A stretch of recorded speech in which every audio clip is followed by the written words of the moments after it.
Jadi saya bicara sama Pak Jokowi begini. Ada satu kalimat dari Ali bin Abi Thalib yang selalu saya pegang sampai hari ini karena saya adalah salah satu juru bicara ya.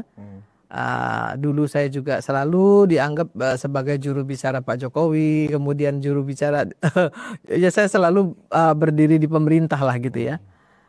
Jadi gini, saya berpegang pada prinsip yang disampaikan Ali bin Abi Thalib. Jangan kau hiraukan orang-orang yang membencimu. Hiraukanlah saja orang-orang yang menyukaimu. Yang membencimu, ya, yang menyayangimu tidak butuh itu. Jangan engkau jelaskan tentang dirimu. Jangan engkau jelaskan tentang dirimu kepada siapapun. Karena yang menyukaimu tidak butuh itu, dan yang membencimu tidak percaya itu. Itu kata Ali bin Abi Thalib. Makanya saya sampai hari ini orang-orang yang membenci Jokowi pasti benci sama saya. Gitu. Tapi orang yang sayang dengan Jokowi pasti sayang dengan saya. Tapi sebagai manusia, saya berpikir kalau ada orang yang benci dan orang yang yang sayang itu sesuatu yang manusiawi. Saya nggak terlalu saya pikirin. Kenapa? Karena itu fitrahnya manusia. Jadi biarin aja. Sama dengan yang dipikirkan Pak Jokowi. Pak Jokowi bilang sama. Ternyata Pak Jokowi juga punya pemikiran seperti itu. Ya. Jadi kalau orang itu menyayangi kita, gitu ya, orang itu nggak perlu lagi tanya-tanya tentang kita.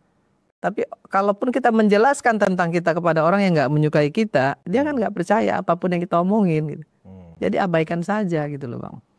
Nah karena ini kita udah hampir 1 jam Oke. Dan kita banyak sekali berbicara tadi, segala macam variasi dari kegaduhan ini kita sudah bicarakan. Termasuk juga sebenarnya ini siapa bohirnya, ya kan, apakah Pak Jokowi tahu atau tidak.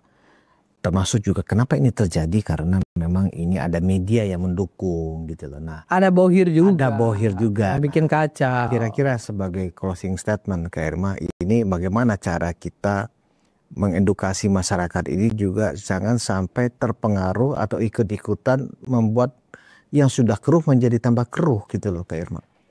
Iya kan begini Bang, Pak Prabowo menyampaikan kepada publik kalau tidak karena Jokowi beliau tidak menang, itu yang pertama. Dan kemudian Pak Prabowo percaya dengan Pak Jokowi, ya kan?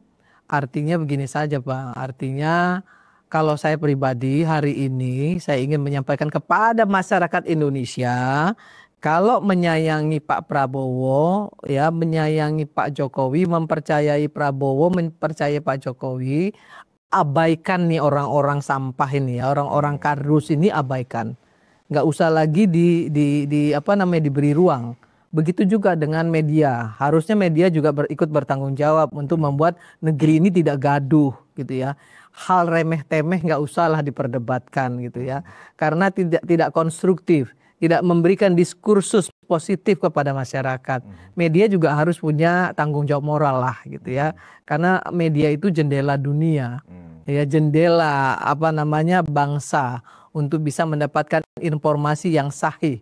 Tapi informasi itu kalau itu merupakan kritisi konstruktif silahkan. Tapi kalau itu hoax gitu ya, kalau itu kemudian hanya untuk membuat gaduh dan lain sebagainya, sebaiknya media juga sudah harus mulai ikut bertanggung jawab untuk menjaga bangsa dan negara ini agar tidak membiarkan rakyat dengan rakyat dihadap-hadapkan dan rakyat dengan pemerintah dihadap-hadapkan.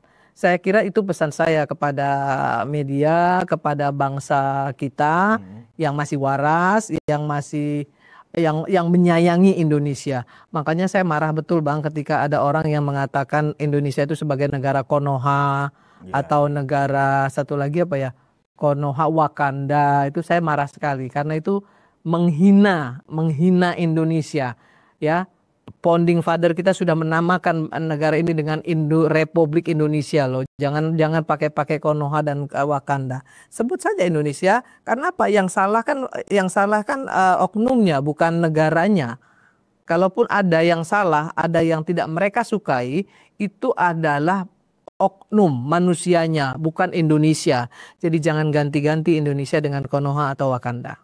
Luar biasa. Ya. Itu pesan yang sangat kuat Kak Irma. Ya. Terima kasih Kak Irma Suryani. Salam. Penonton Ruang Konsensus Unpacking Indonesia, kita memang punya tanggung jawab bersama untuk menjaga ruang publik. Ketika kita ikut-ikutan bahkan mencederai cita-cita dari founding fathers, itu cuma persatuan Indonesia. Kita harus ingat ada persatuan Indonesia. Nah ini sekarang kita sedang dicabik-cabik dan tanpa sadar kita pun merasa bangga dengan itu. Karena itu pesan dari Kak Irma adalah kembalilah kita untuk bersatu. Ya kan? Kita tahu politik itu memang merebut kekuasaan, tapi tidak dengan cara-cara untuk memecah belah kita. Demikian dari kami, kita bertemu. Terima kasih sudah menyimak pembahasan kita kali ini sampai akhir. Semoga apa yang kami sampaikan bisa menambah wawasan dan membuka perspektif baru tentang isu-isu yang sedang berkembang. Kalau kamu merasa informasi ini penting, jangan ragu untuk like, subscribe, dan bagikan video ini ke teman atau keluarga. Dukungan kamu sangat berarti untuk perkembangan channel Politik Pintar dan semangat kami untuk terus menghadirkan konten yang objektif dan mendalam. Ya, tulis pendapatmu di kolom komentar. Apakah kamu setuju, tidak setuju, atau punya sudut pandang lain? Politik bukan soal menang atau kalah, tapi soal memahami dan berpikir kritis bersama.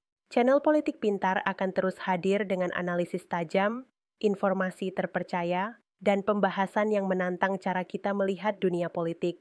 Sampai jumpa di video berikutnya dan ingat, berpikir kritis adalah langkah pertama menuju perubahan. Sampai ketemu dan salam cerdas.